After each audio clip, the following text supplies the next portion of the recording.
say something is taboo. Well, that's the thing I wanna do. Do it black and blue. Let's be bad. Guns and gangsters sue me fine. Al Capone is a buddy of mine. He's my big shot Valentine. Let's be bad. Hi guys, I can't believe I forgot to mention this. In my review, so I'm fixing my screw up now. I forgot to mention the contract, which I can't believe I did because it's like they mention it like a bazillion times, and I feel it's more important. Perhaps I did mention it. I can't remember. I don't think I did though. So basically, when Christian Grey asked Anastasia to be his submissive, and for those of you who don't know what a submissive is, they're the ones who would be receiving the for lack of a better word, hits or all that S&M stuff. They would be on the receiving end of that. Yeah.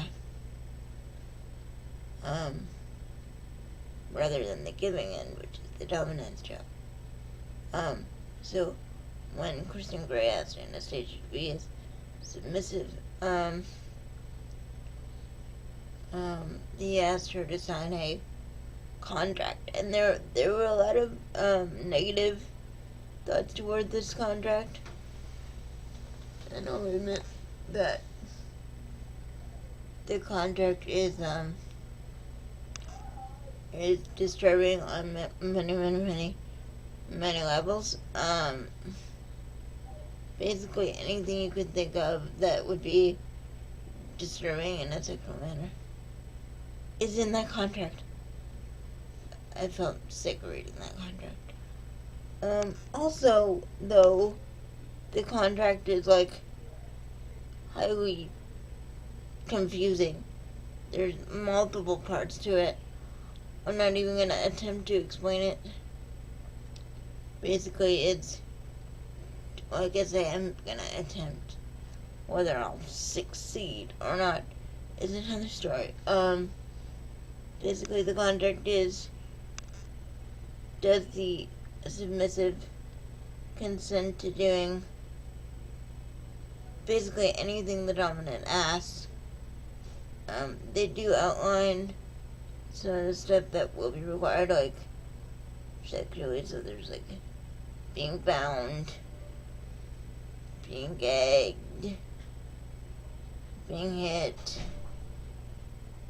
use of toys of various descriptions. Yeah, the contract is like, again, I didn't read the book, but from what the audiobook sounded like, the contract is like gotta be at least 30 pages long. Holy crap.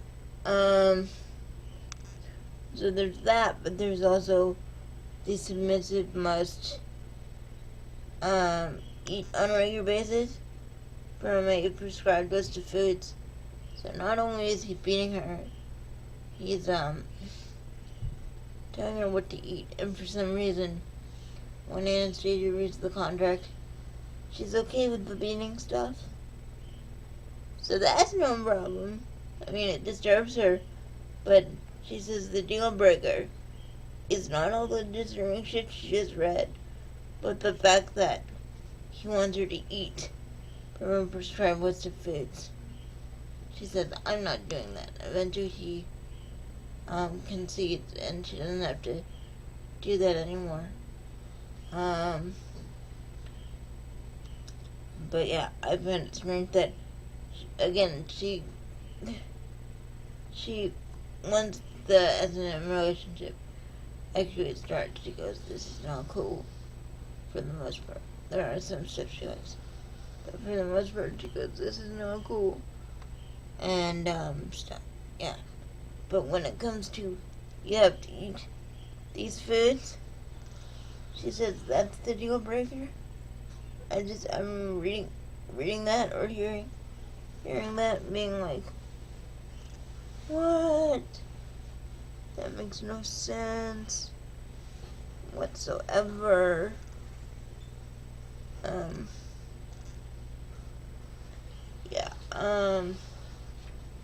So there's that. So, why she's okay with all that at first, but not okay with eating Bruno's bazookas, I don't know. Like, I wouldn't like it if a dude told me what to eat either. But in the grand scheme of things, that to me is much better than saying, I'm going to hit you with various instruments.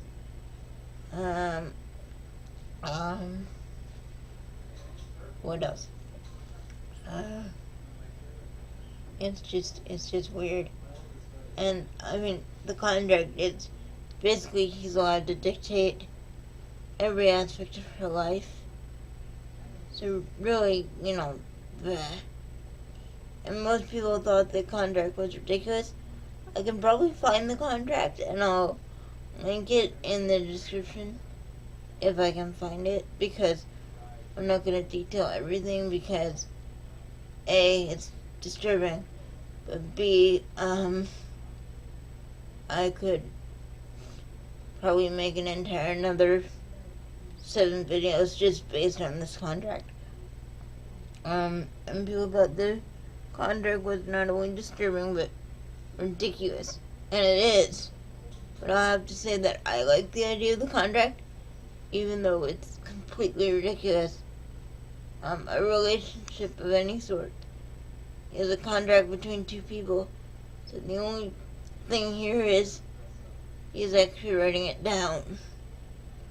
But when you think about it, any relationship, whether it be a friendship or a romantic relationship, or in this case, at least at the start, just a sexual relationship, it's all a contract. It's just writing it down. Yeah, I would not sign this contract.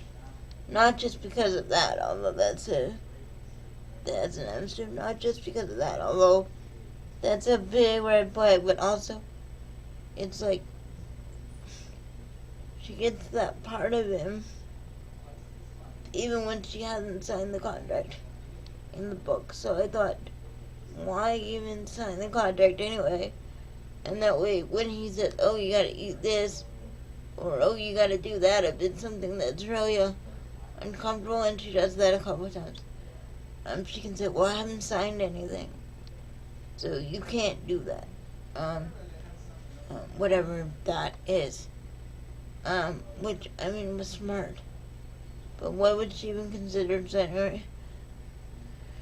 signing it anyway? I mean, she gets what she wants and can pick and choose when to exercise her own autonomy.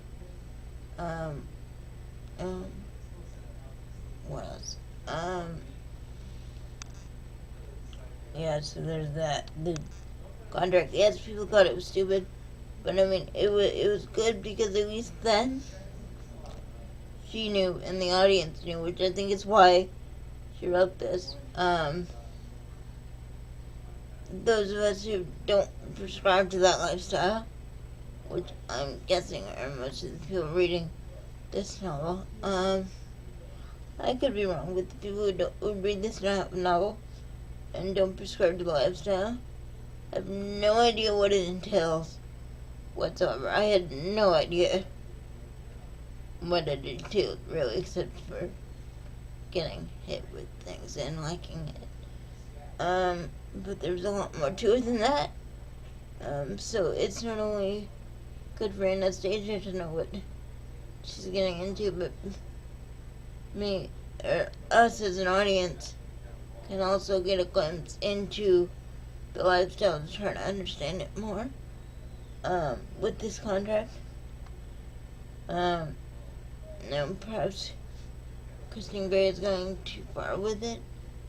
Again, I haven't done a lot of research on the lifestyle, or any, really. I haven't done any on the lifestyle, so the only things I know are from this book. So maybe not all of them are like that, but Christine Gray might be doing it a little too far. But I like the idea of her writing it down so we as the audience know. And that way she can say, Anastasia has the opportunity to read that, know what she's getting herself into, and say no. So that was a good thing, I think, for Christian Grey to do. Again, I think he's gross and maybe could have been crazy, but at least she knew what she was getting herself into, and she could have backed out at any time.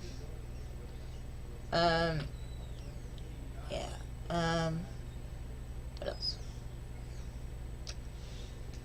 I think that's it for the contract. Yeah. So I just wanted to mention the whole contract thing, and I'll post a link to the contract, because if you type in 50 Shades of Grey contract, I should be able to look at it. But yeah, feel free to read it. It's super long and super confusing. It's got like section A, appendix B and stuff. Like, so if you don't understand it, don't feel bad, because there are parts of it I can't even wrap my head around either. And they mention that contract in the book like 6 times, or at least 3, if not more. But at least 3 times. So if you don't get it, it's okay, because I don't quite understand the contract either. Yeah, but anyway, it was a good thing to do, so that we knew as the audience what the lifestyle entails. But anyway, that's what I had to say about that, and I guess that's it. I'd say that's it, but I'll probably come up with more later. I have started 50 Shades Darker, but I'm not even through the first chapter yet, so I'm not sure how long that'll take to do that. Is there's anything else you think I forgot, which is, important to mention, please let me know and I'll do it. But anyway, thank you for watching, and I'll see you all later.